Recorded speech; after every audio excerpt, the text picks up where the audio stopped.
ജനകീയത എന്നത് പാർലമെന്ററി രാഷ്ട്രീയത്തിൽ മോശമായ ഒന്നല്ല എന്ന് തിരിച്ചറിഞ്ഞ സിപിഎം നേതാവ് എന്നതാണ് സീതാറാം യെച്ചൂരിയുടെ ഏറ്റവും വലിയ പ്രസക്തി. കേരളത്തിലെ പാർട്ടി വിഭാഗീയതയിൽ ഇടപെടുമ്പോഴും പശ്ചിമ ബംഗാളിൽ അവശേഷിക്കുന്ന നേതൃത്വവുമായി നല്ല ബന്ധം സൂക്ഷിക്കുന്നതിലും മറ്റ് പാർട്ടികളുടെ നേതാക്കളുമായി തന്ത്രപരമായ സൗഹാർദ്ദം സൂക്ഷിക്കുന്നതിലുമെല്ലാം ഇതിലൂടെ വ്യക്തമാണ്. അടിയന്തരാവസ്ഥയ്ക്ക് ശേഷമുള്ള തിരഞ്ഞെടുപ്പിൽ ഇന്ദിരാഗാന്ധിയും കോൺഗ്രസും തോറ്റമ്പുന്ന കാഴ്ച എല്ലാവരുടെയും മുന്നിലുണ്ട്. അടിയന്തരാവസ്ഥയ്ക്കെതിരെ നടന്ന വിദ്യാർത്ഥി സമരങ്ങൾ തുടർന്നുള്ള തിരഞ്ഞെടുപ്പിൽ ഇന്ദിരാഗാന്ധിക്കും കോൺഗ്രസിനുമെതിരായ വൻ മുന്നേറ്റങ്ങളായി മാറിയിരുന്നു അക്കാലത്ത്. അടിയന്തരാവസ്ഥയ്ക്ക് ശേഷവും ഈ വിദ്യാർത്ഥി സമരങ്ങൾ അവസാനിച്ചില്ല. അടിയന്തരാവസ്ഥ കാലത്ത് വിദ്യാർത്ഥികൾ അറസ്റ്റിലാകുന്നത് തടയാൻ ചെറുവിരലനക്കാത്ത vice chancellor doctor BD. Nag Chaudhary രാജിവെക്കണമെന്നാവശ്യപ്പെട്ട് ജെ.എൻ.യുവിൽ എസ്.എഫ്.ഐയുടെ നേതൃത്വത്തിൽ ആരംഭിച്ച വിദ്യാർത്ഥി സമരം ലക്ഷ്യം കണ്ടു. തിരഞ്ഞെടുപ്പിൽ തോറ്റതിന് ശേഷവും ഇന്ദിരാഗാന്ധി ജെ.എൻ.യു ചാൻസലർ പദവിയിൽ തുടരുന്നതായിരുന്നു വിദ്യാർത്ഥികളുടെ അടുത്ത പ്രശ്നം. അന്നത്തെ എസ്.എഫ്.ഐ നേതാവും ആ പ്രതിഷേധത്തിൽ പങ്കാളിയുമായ പ്രൊഫസർ ചമൻലാലിൽ ആ ദിവസങ്ങൾ ഓർക്കുന്നത് യെച്ചൂരിയിലൂടെയാണ്. 1977 സെപ്റ്റംബർ 5 ജെ.എൻ.യു ക്യാമ്പസിൽ നിന്ന് അടിയന്തരാവസ്ഥ കാലത്ത് ജയിലിലായിരുന്ന എസ്.എഫ്.ഐ നേതാവ് സീതാറാം യെച്ചൂരിയുടെ നേതൃത്വത്തിൽ ഇന്ദിരാഗാന്ധിയുടെ ഔദ്യോഗിക വസതിയിലേക്ക് മാർച്ച് നടത്തി. പോലീസ് ഗേറ്റിൽ തടഞ്ഞിട്ടും വിദ്യാർത്ഥികൾ പിന്മാറിയില്ല. കുറച്ചു കഴിഞ്ഞപ്പോൾ അടിയന്തരാവസ്ഥ കാലത്തെ കുപ്രസിദ്ധനായ ആഭ്യന്തര സഹമന്ത്രി ഓം മേത്തയ്ക്കും സന്തത സഹചാരികൾക്കുമൊപ്പം ഇന്ദിരാഗാന്ധി പുറത്തേക്കിറങ്ങി വന്നു. മുദ്രാവാക്യം വിളികൾ കേട്ട് കൂസാതെ നിന്ന ഇന്ദിരയ്ക്ക് അരികിലെത്തി വിദ്യാർത്ഥികളെ നിശബ്ദരാക്കി സീതാറാം അടിയന്തരാവസ്ഥ കാലത്തെ ചെയ്തികളെപ്പറ്റിയുള്ള കുറ്റപത്രം ഇന്ദിരയ്ക്കെതിരെ വായിക്കാൻ തുടങ്ങി. বুদ্ধদা লাল সালাম, আমাকে অনেক কষ্ট হলো কি যেদিন এই খবর পেলাম কি বুদ্ধদা আমাদের সবাইকে ছেড়ে চলে গেলেন। ওই সময় আমি অপারেশন থিয়েটারে ছিলাম, all India institute of medical sciences. ആദ്യ ഖണ്ഡിക തന്നെ പോലീസ് ക്രൂരതകളുടെ വാഗ്മയമായ ചരിത്രമായിരുന്നു. ഇന്ദിരയുടെ മുഖത്തെ ചിരി മാഞ്ഞു ആ സമയത്ത്. അത് അസ്വസ്ഥതയും രോഷവുമായും മാറി. അവർ സഹചാരികൾക്കൊപ്പം അകത്തേക്ക് കയറി പോവുകയും ചെയ്തു. എന്നാൽ സീതാറാം യെച്ചൂരി ആവട്ടെ വായന തുടരുകയും ചെയ്തു.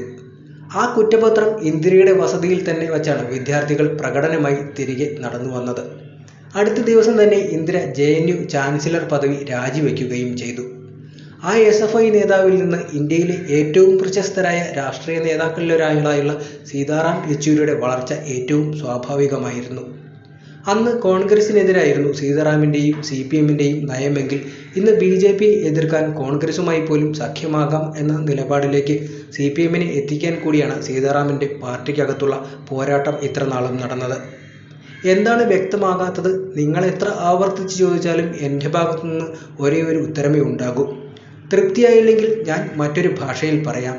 എനിക്ക് 5 ഭാഷകൾ അറിയാം. പക്ഷേ ഏതു ഭാഷയിൽ സംസാരിച്ചാലും ഒരേ കാര്യമായിരിക്കും പറയുക. ഈ വാചകം അല്ലെങ്കിൽ വാചകങ്ങൾ പാർലമെന്റിനകത്ത് സമ്മേളനകാലത്ത് ആഴ്ചയിൽ 2 തവണയെങ്കിലും വൈകിട്ട് 4 മണിക്ക് കേൾക്കുമായിരുന്നു. പത്രക്കാരെ കളിയാക്കുകയാണോ എന്ന് സംശയിക്കാവുന്ന ഒരു ചിരിയുണ്ടാകും മുഖത്ത്. സി.പി.എം ആസ്ഥാനമായ എ.കെ.ജി ഭവനടുത്താണെങ്കിൽ തുടർച്ചയായി ചാർമിനാറും വലിച്ച് നിന്ന് ചർച്ച നടത്തുകയും ചെയ്യും. അടുപ്പമുള്ളവരുടെ തോളത്തോ ചുമലിലോ പിടിച്ച് ആശയവ്യക്തതയുടെ കാര്യത്തിൽ യാതൊരു സംശയവുമില്ലാതെ സംസാരം. പത്രക്കാരുടെ മുഖത്ത് നോക്കി നുണ പറയും. അവരെ മിസ്ലീഡ് ചെയ്യിക്കും. പിന്നെ ഔദ്യോഗിക പത്രസമ്മേളനത്തിന് ശേഷം കളിയാക്കിയുള്ള ആ ചിരിയോടെ ഔദ്യോഗിക ഭാഷകൾ ആവർത്തിക്കുകയും ചെയ്യും.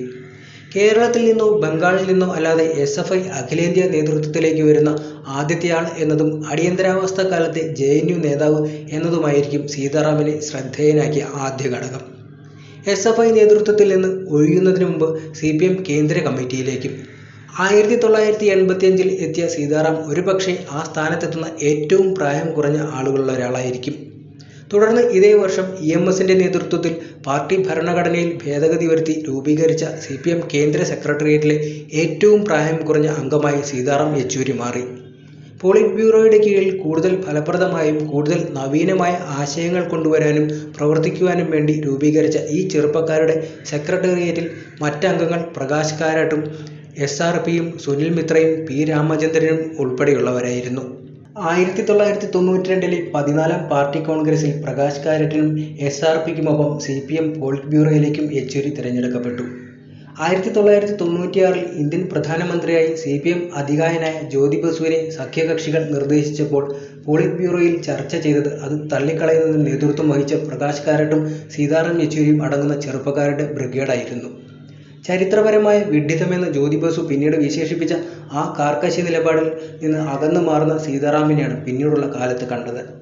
പ്രകാശ് കാരാട്ടിന്റെ നിഴലിൽ നിന്ന് മാറി CPMന്റെ രാഷ്ട്രീയത്തിൽ തരിമ്പും വെള്ളം ചേർക്കാതെ തന്നെ വിഭിന്നമായ ശബ്ദത്തിൽ സീതാറാം യെച്ചൂരി സംസാരിച്ചു തുടങ്ങി. 2004 BJPക്കെതിരായി UPA സർക്കാരിന് പുറത്തുനിന്ന് പിന്തുണ നൽകാനായി ഹർകിഷൻ സിംഗ് സുർജിത്തിന്റെ നേതൃത്വത്തിലുള്ള CPM തീരുമാനമെടുത്തപ്പോൾ മുതൽ പാർലമെന്ററി രാഷ്ട്രീയ രംഗത്തെ പ്രശസ്ത മുഖമായി സീതാറാം യെച്ചൂരി മാറുകയും ചെയ്തു. UPA ലെഫ്റ്റ് കോർഡിനേഷൻ സമിതി UPA ഭരണകാലത്ത് മുഴുവൻ മാധ്യമങ്ങളുടെയും ശ്രദ്ധാകേന്ദ്രമായപ്പോൾ സ്വതസിദ്ധമായ ഭാഷാചാതുര്യം കൊണ്ടും നയതന്ത്രജ്ഞത കൊണ്ടും സീതാറാം യെച്ചൂരി ഇടതുപക്ഷത്തിന്റെ ഏറ്റവും പ്രധാനപ്പെട്ട മുഖവുമായി. രാജ്യസഭാംഗമെന്ന നിലയിലുള്ള പ്രകടനം കൂടിയായപ്പോൾ സീതാറാം പൂർണ്ണമായും വെള്ളിവെളിച്ചത്തിലാവുകയും ചെയ്തു. ആണവ കരാറിനെ ചൊല്ലി CPM കോൺഗ്രസുമായി ഇടഞ്ഞ ശേഷവും രണ്ടാം UPA കാലത്തുമെല്ലാം കോൺഗ്രസിനെ അതിനിശിതമായി വിമർശിച്ചുകൊണ്ട് പാർലമെന്റിൽ തുടരുമ്പോഴും സീതാറാമിന് കോൺഗ്രസ് നേതൃത്വവുമായി നല്ല ബന്ധമായിരുന്നു. രണ്ടാം UPA സർക്കാരിന്റെ ആദ്യകാലത്ത് കേരളത്തിൽ നിന്നുള്ള MPമാരുടെ നിവേദനവുമായി മാധ്യമപ്രവർത്തകരുടെ സാന്നിധ്യത്തിൽ UPA അധ്യക്ഷ സോണിയാഗാന്ധിയെ കാണാൻ ചെന്നപ്പോൾ മാധ്യമങ്ങൾ ഉണ്ടെന്ന് പോലും മറന്ന് Sitaram "V really miss you" എന്ന് സോണിയാഗാന്ധിയെ പറഞ്ഞത് ഓർക്കുന്നുണ്ട്. രണ്ടാം UPA കാലത്തും NDAയുടെ ആദ്യകാലത്തും പാർലമെന്റിലെ താരമായിരുന്നു സീതാറാം യെച്ചൂരി. അതിജാഗ്രതയോടെ നിയമങ്ങൾക്ക് കാവലിരുന്നു. കോൺഗ്രസും BJPയും ഒരുപോലെ യോജിക്കുന്ന സാമ്പത്തിക വിദേശ വിദ്യാഭ്യാസ നയങ്ങളിൽ മറ്റൊരു അഭിപ്രായമുണ്ട് ഇന്ത്യക്ക്.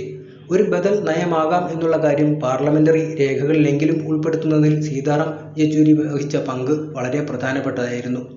ഇത് ഇടതുപക്ഷത്തിന്റെ ഉറച്ച ശബ്ദം കൂടിയായി മാറിയിരുന്നു. ആദ്യ ടേമിൽ ബൃന്ദ കാരാട്ടും രണ്ടാം ടേമിൽ P രാജീവുമായിരുന്നു സീതാറാമിന്റെ പാർലമെന്റിലെ പിൻബലം. അവർ രണ്ടുപേരും ആ പങ്ക് വലിയ തോതിൽ നിർവഹിക്കുകയും ചെയ്തിട്ടുണ്ട്. സീതാറാം യെച്ചൂരിയെ പോലെ തന്നെ സമർത്ഥനും തന്ത്രശാലിയുമായ ഒരാൾ പാർലമെന്റിൽ ഇടതുപക്ഷത്തെ പ്രതിനിധീകരിക്കാൻ ഉള്ളതിന്റെ ഗുണഫലങ്ങൾ ഇത്രയും വർഷം ഈ ഇടതുപക്ഷം അനുഭവിച്ചിട്ടുണ്ട്. ഇത്രയും വർഷങ്ങൾക്കുള്ളിൽ 3-3.5 വർഷം ഇടതുപക്ഷം കേന്ദ്രഭരണത്തിന് പിന്തുണ നൽകിയിരുന്ന കാലത്താണ് ഇത് സംഭവിച്ചത്. രാജ്യസഭയിൽ സീതാറാമും ബൃന്ദ കാരാട്ടും എത്തിയതോടെ CPMന്റെ ഏറ്റവും നല്ല പാർലമെന്റ് കാലം അന്നായിരുന്നു വേണം വിശേഷിപ്പിക്കാൻ. ട്രേഡ് യൂണിയനിസ്റ്റും അടിമുടി മാന്യനുമായ ദീപാങ്കുർ മുഖർജിയൊക്കെ അപ്പോഴും രാജ്യസഭയിലുണ്ടായിരുന്നു. സാമ്പത്തിക വിദേശ നയങ്ങൾ, വിവരാവകാശ നിയമം, തൊഴിലുറപ്പ് പദ്ധതി, ഇലക്ട്രൽ പ്രോപ്പർട്ടി റൈറ്റ്സ്, കാർഷിക പ്രതിസന്ധി, വിമൻസ് റിസർവേഷൻ ബിൽ, ആണവ കരാർ, വിലക്കയറ്റം, പാർലമെന്റിൽ വേറിട്ടൊരു ശബ്ദം കേൾക്കുക ഇടതുപക്ഷത്തിൻ്റെതായിരുന്നു അന്ന്. ദളിത് മനുഷ്യാവകാശ പ്രശ്നങ്ങൾ വരുമ്പോൾ BSP, കാർഷിക പ്രതിസന്ധി പ്രശ്നങ്ങൾ വരുമ്പോൾ സമാജ്വാദി പാർട്ടിയും JDUവും, മുസ്ലിം സ്പെസിഫിക് പ്രശ്നങ്ങൾ വരുമ്പോൾ OICയും തുടങ്ങിയവർ രംഗത്തുണ്ടെങ്കിലും BJPയുടെയും കോൺഗ്രസിന്റെയും നയങ്ങൾ തത്വത്തിൽ ഒന്നായി വരുന്ന ഒട്ടേറെ പൊതുവിഷയങ്ങളിൽ പാർലമെന്ററി ജനാധിപത്യത്തിനകത്തു നിന്നുകൊണ്ടുള്ള വേറിട്ട മനുഷ്യപക്ഷ നിലപാടുകൾ ശക്തവും ഫലപ്രദവുമായി അവതരിപ്പിക്കാൻ ഇടതുപക്ഷത്തിന് കഴിഞ്ഞിരുന്നു.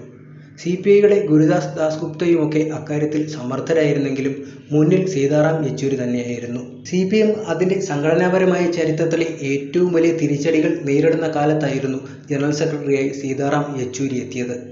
വളരെ ഭംഗിയായി കർമ്മനിരതനായി മുന്നോട്ടുപോയ അദ്ദേഹം അവസാനം വരെയും തന്റെ ചുമതല വ്യക്തമായി തന്നെ നിർവഹിച്ച് കൊണ്ടുപോവുകയായിരുന്നു.